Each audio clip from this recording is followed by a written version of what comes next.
Chicos, buenas tardes, ¿me escuchan? Buenas tardes, doctor. Sí, Ya, ¿qué tal? Hoy día, según, ¿cómo están, chicos? Hoy día, según nuestro sílabo, nos toca hablar del síndrome nefrítico. Ya, el síndrome nefrítico es un síndrome que está caracterizado por hematuria, ¿ya? La hematuria puede ser microscópica, macroscópica, también va a cursar con proteinuria. La proteinuria va a ser en rango no nefrótico, ¿ya? Inferior a 3 gramos en 24 horas. Recuerden que había una proteinuria en el síndrome nefrótico que era grande, ¿no? Mayor de 3,5 gramos en 24 horas. Acá en el síndrome nefrítico va a haber proteinuria, pero esta proteinuria no va a ser tan abundante, va a ser proteinuria, pero en rango no nefrótico, no inferior a 3 gramos en 24 horas. Y va a haber también una insuficiencia renal rápidamente progresiva con retención de agua, ¿ya? Va a haber oliguria y el paciente también va a tener retención de sal, puede desarrollar hipertensión arterial y edema, ¿ya? Entonces, el síndrome nefrítico va a tener otras características que también hay que buscarlas, ¿no? Si queremos poner como diagnóstico diferencial síndrome nefrítico, tenemos que buscar esta hematuria, esta proteinuria en rango no nefrótico, esta falla renal, ¿no? Hipertensión arterial y también edema, ¿no? ¿Por qué se produce la... A ver, vamos a ver. Entonces, ¿por qué se va a producir el síndrome nefrítico? Va a haber una inflamación glomerular de origen autoinmune, ¿ya? O postinfeccioso. Entonces, en el síndrome nefrítico va a ser un daño en el glomérulo y este daño en el glomérulo va a ser por una respuesta autoinmune generada después de una infección, ¿no? Entonces, lo que va a haber es pues una alteración de la barrera de filtración, lo que va a producir que se filtren proteínas y hematíes en la orina, ¿no? Si se filtran hematíes en la orina, lo que va a poder haber es cilindros hemáticos que son patognomónicos pues, de la hematuria glomerular. Ya no se olviden, si tenemos un paciente con cilindros hemáticos, eso es casi exclusivo de la hematuria glomerular. ¿Ya? También a causa de esta inflamación glomerular, lo que va a haber es disminución del filtrado glomerular, ¿no? Y esa disminución del filtrado glomerular va a hacer que el paciente acumule pues agua y sodio, ¿no? Y esto va a ocasionar que el paciente curse con hipertensión arterial, ¿no? Porque va a ser volumen dependiente y también edema periférico, ¿no? El edema en este paciente va a ser generalmente matutino, de predominio facial, en párpados y también puede haber un edema pulmonar, ¿no? Ya no se olviden de esas cosas que suceden en el síndrome nefrótico. Entonces, ¿qué es lo que va a haber? Acá tenemos, ¿no? Va a haber una inflamación del glomérulo, ¿no? Y lo que va a haber, pues, es un daño capilar, ¿no? Daño capilar, va a haber un daño a nivel del glomérulo, lo que va a producir es una hematuria que se va a caracterizar por cilindros de glóbulos rojos, ¿no? Puede haber una pérdida de carga aniónica y esto va a generar una alteración de la permeabilidad, ¿no? Que finalmente va a producir proteinuria en el paciente, o también esta alteración de la permeabilidad va a deberse a un aumento del diámetro de los poros en la membrana basal, ¿no? Del glomérulo y también va a llegar a la alteración de la permeabilidad y finalmente la proteinuria. En este paciente también va a haber aumento de la hipercelularidad glomerular, va a haber una disminución, ¿no? Del filtrado glomerular y esto va a cursar el paciente con oliguria y azoemia, ¿no? Va a haber una contracción del mesangio que también va a disminuir el filtrado glomerular y va a cursar el paciente con retención de agua y sodio, ¿no? Y esto finalmente en hipertensión y edema. Ya, entonces no se olviden que la lesión glomerular va a producir dos cosas, ¿no? La lesión glomerular va a producir dos situaciones: disminución del filtrado glomerular. Esto va a generar oliguria y azoemia. Azoemia es el aumento de productos nitrogenados como la urea y la creatinina. Y la oliguria pues va a generar una activación del sistema renina-angiotensina-aldosterona que ya habíamos conocido, con la consecuente retención de agua y sodio, ¿no?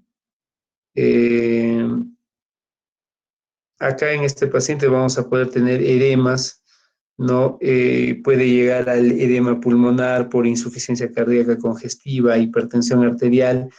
La fracción excretoria de sodio va a ser menor del 1% también, ya por esa retención de agua y sodio. Ya puede ser una de las características que nos puede ayudar a reconocer a este paciente, ¿no? La retención de agua y sodio va a generar una fracción de excreción de sodio menor al 1%. Por otro lado, la alteración de la barrera de filtración va a generar proteinuria y hematuria, ¿ya? ¿Qué más tenemos? Entonces, nuevamente otro cuadrito, ¿no?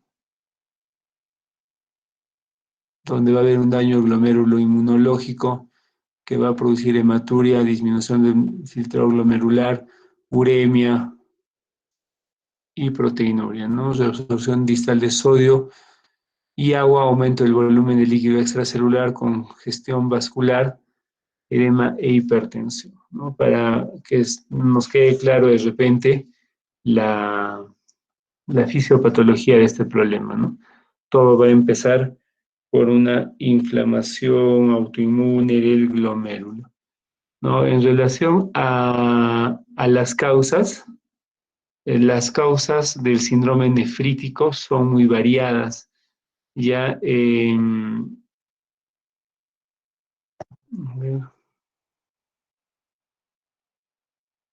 ya, entonces dentro de las causas podemos tener pues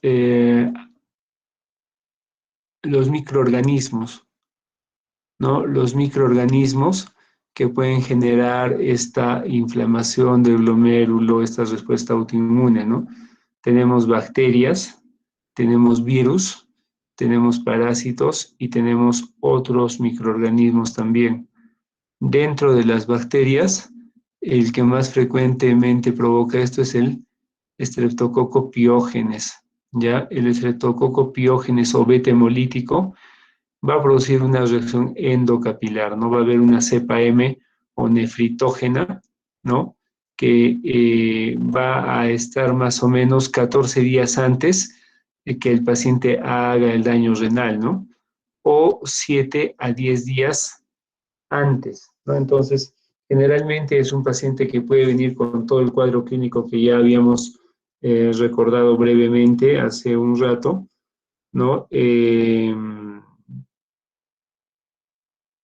el tiempo nos ayuda, ¿no? El tiempo nos ayuda a poder ver esto. Por ejemplo, es un paciente, digamos, que ha tenido esta infección en la piel hace 14 días, ¿no? Entonces podemos, más o menos, acá está, impétigo se llama, ¿no? Impétigo por este Streptococcus pyogenes, ¿no? Entonces, la historia más o menos dice así, ¿no? El paciente viene con lo que habíamos dicho, ¿no? Hematuria, proteinuria en rango no nefrótico, falla renal rápidamente progresiva, no puede estar cursando con hipertensión, con edemas, ¿no? Y en la historia más o menos el familiar, la mamá o la persona que cuida al niño te dice que hace 14 días ha tenido una infección en la piel, ¿no? Entonces, inmediatamente nosotros hacemos el diagnóstico de síndrome nefrítico, tenemos que indagar un poquito más en los antecedentes del paciente, ¿no? ¿Ya? Y lo otro también es que el paciente puede venir con un problema en la faringe, ¿no? Una faringitis por Streptococcus pyogenes, pero el tiempo ya es más corto, ¿no? De 10 días más o menos. Ya entonces no se olviden del Streptococcus pyogenes, una bacteria gram positiva, ¿no? bacteria gram positiva, que va a tener una característica particular o que vamos a poder nosotros dosar esta enzima para poder hacer el diagnóstico, ¿no? Entonces el Streptococcus pyogenes puede presentar, puede generar primero una infección en otro lado, una infección dérmica, ¿no? Como es impétigo, o puede generar también lesiones de la piel más profundas, ¿no? Como la erisipela, ¿no? O casos más severos como una fasciitis necrotizante, ¿no? Y puede estar presente también estas faringitis, ¿no? Faringitis bacterianas, también puede producir otitis media, mastitis, ya hay que recordar eso.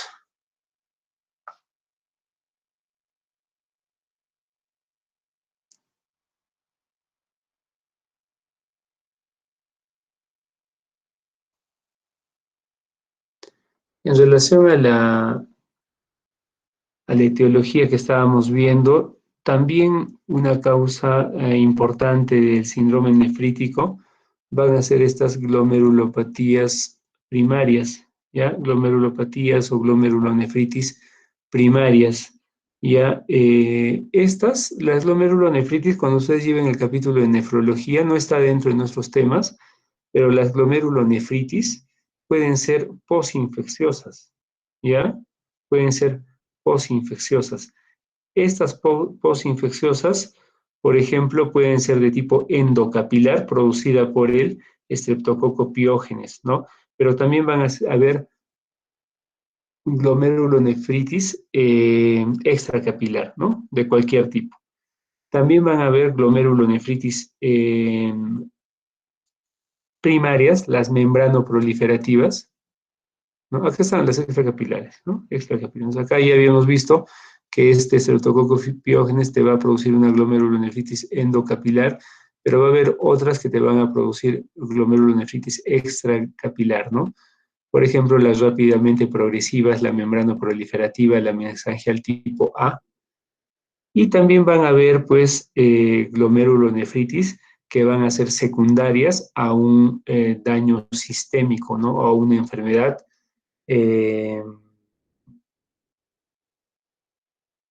sistémica, ¿no? Como el lupus, la púrpura de Heno-Schönlein, la crioglobulinemia, la vasculitis necrosante, el síndrome Goodpasture, el síndrome hemolítico urémico, la púrpura trombocitopénica trombótica, ¿no? Entonces van a haber enfermedades sistémicas también que pueden cursar con este síndrome nefrítico, o sea, con un daño glomerular, ¿no? Con un daño glomerular. Y otras enfermedades como la trombosis de la vena renal, la radiación, pacientes que han recibido radiación, o los síndromes de Guillain-Barré, ¿no? Síndromes de Guillain-Barré. Ya recordar la nefropatía mesangial por IgA o nefropatía de Berger, donde va a haber depósitos inmunes mesangiales de inmunoglobulina A, ¿no? A menudo acompañados de complemento 3 y de inmunoglobulina G, en asociación con una glomerulonefritis proliferativa mesangial de diversa gravedad. Acá la etiología va a ser desconocida. Aproximadamente el 50% presenta episodios recurrentes de hematuria visible después de una infección del tracto respiratorio superior o gastroenteritis. Un tercio de los pacientes tiene hematuria invisible y proteinuria leve, ¿no? Una hematuria microscópica. Menos del 10% de pacientes presenta síndrome nefrótico, glomerulonefritis aguda rápidamente progresiva, puede desarrollarse insuficiencia renal aguda o crónica. Ya acá y para algunas otras, ¿no? Para las primarias, por ejemplo, el diagnóstico definitivo va a ser la biopsia renal, ¿no? Hoy día veíamos en la parte práctica también cómo el lupus podía dañar el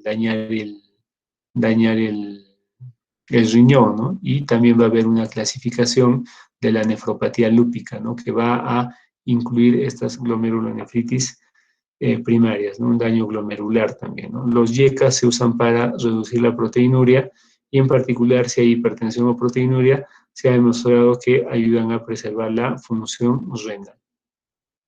Ya, las glomerulonefritis rápidamente progresivas son extracapilares y dentro de su etiología pueden ser las vasculitis, ¿no? O sea, es una glomerulonefritis rápidamente progresiva secundaria a una vasculitis, esta va a ser extracapilar, ¿ya?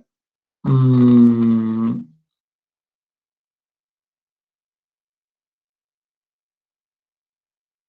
ya habíamos hablado algo del cuadro clínico. El cuadro clínico del síndrome nefrítico va a estar dado por, no, por una hematuria glomerular. Hablar de hematuria es más de 3 glóbulos rojos por campo en una muestra de orina.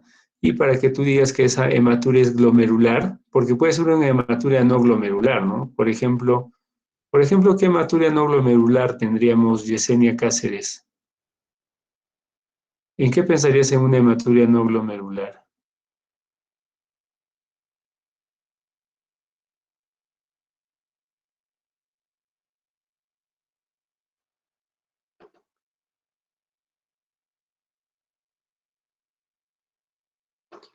No está Yesenia Cáceres, no hay problema. Arlet Collado.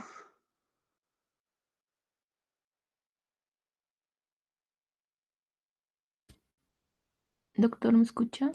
Arlet Collado, sí,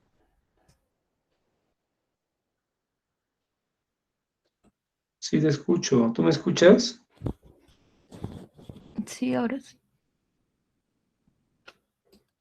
A ver, cuéntanos, ¿qué causas de hematuria no glomerular?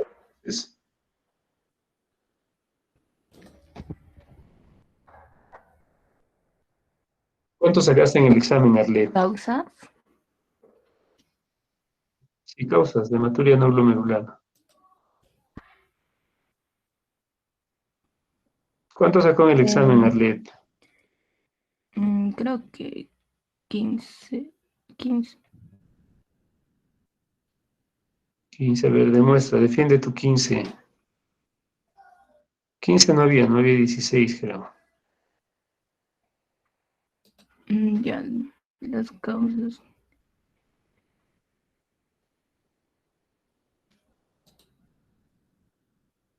Ahí está buscando.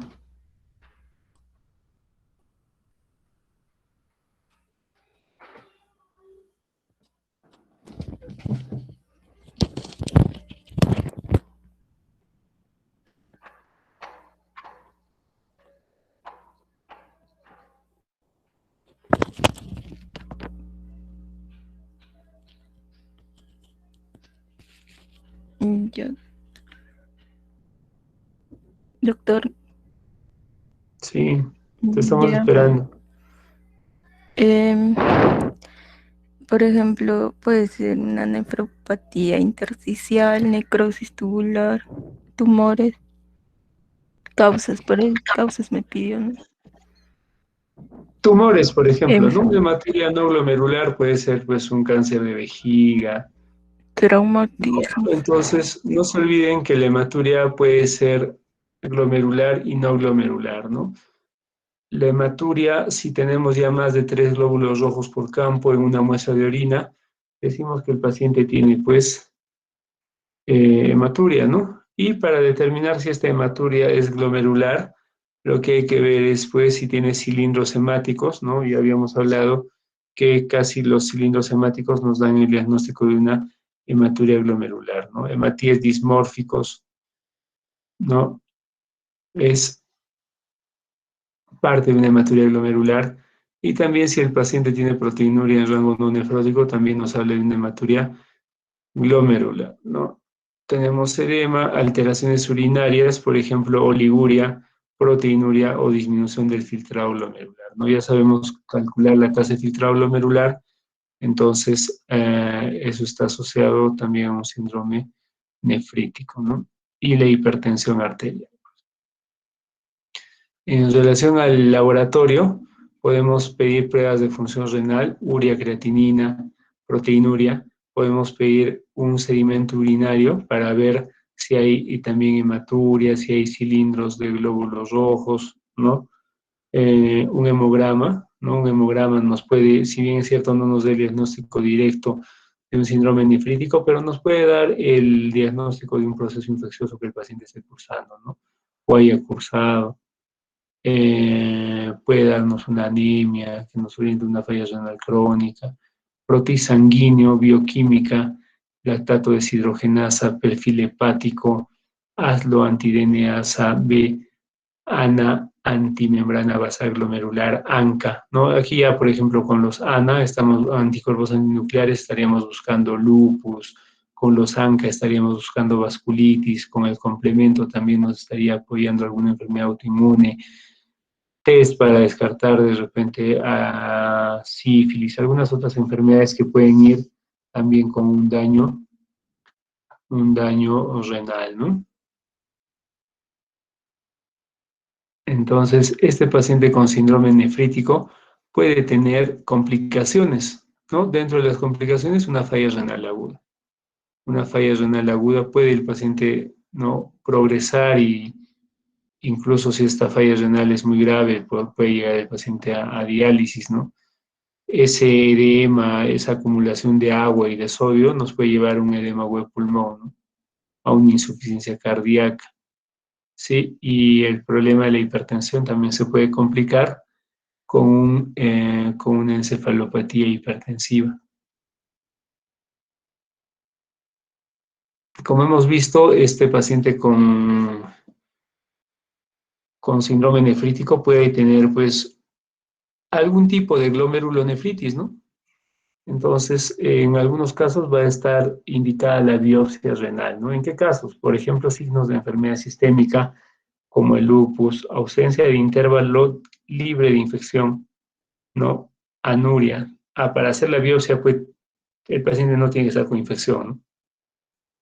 Si el paciente tiene una anuria prolongada, más de 5 días, que no orina, también podrías hacer una biopsia renal. Deterioro progresivo de la función renal sin comienzo anúrico, ¿no? Insuficiencia renal al mes, no mejoría el complemento en 4 semanas, reaparición del síndrome o solo de la hematuria macroscópica cuando ha mejorado o curado, ¿no?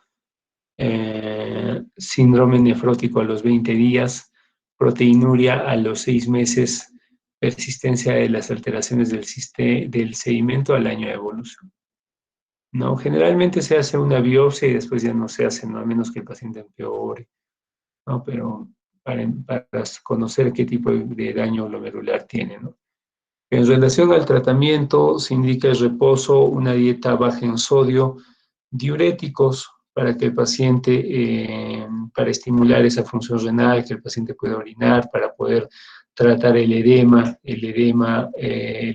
insuficiencia cardíaca, el edema de pulmón, nifedipino, ¿no?, un antagonista del calcio, nitroprusiato de sodio, esos son hipertensivos, antihipertensivos, ¿no? Nifedipino, nitroprusiato de sodio, endovenoso, ¿no? Es un antihipertensivo endovenoso, y tratamiento adecuado para el estreptococo, ¿no? Entonces se dan cuenta que muchas veces el manejo eh, depende también de un manejo adecuado de la infección, ¿no? Saber qué tipo de bacteria es, pedir siempre un cultivo con su antibiograma para ver a qué antibióticos es sensible está este gran positivo, ¿no? Y hacerle un control, pues. ¿Alguna pregunta, chicos? ¿Alguna duda? ¿Algo que no haya quedado claro?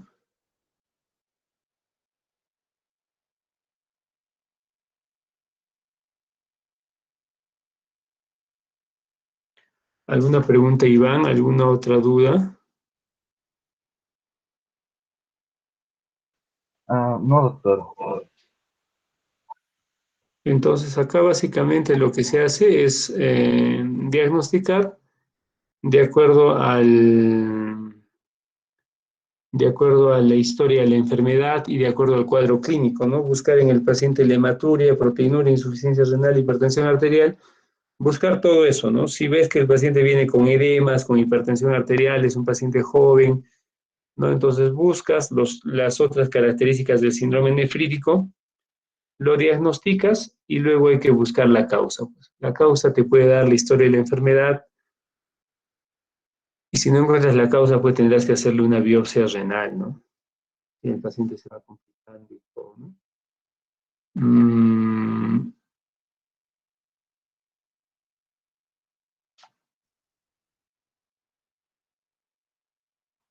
Recordar al Streptococcus pyogenes. Al Streptococcus pyogenes, hay dos tipos de Streptococcus pyogenes, ¿no? El del grupo A y el del grupo B, ¿no? El Streptococcus pyogenes del grupo A es también llamado el piógenes, ¿no? El Streptococcus beta hemolítico del grupo A es piógenes y el del grupo B es Agalactiae, ¿no? Seguro lo han visto en microbiología, ¿no? El piógenes o A y el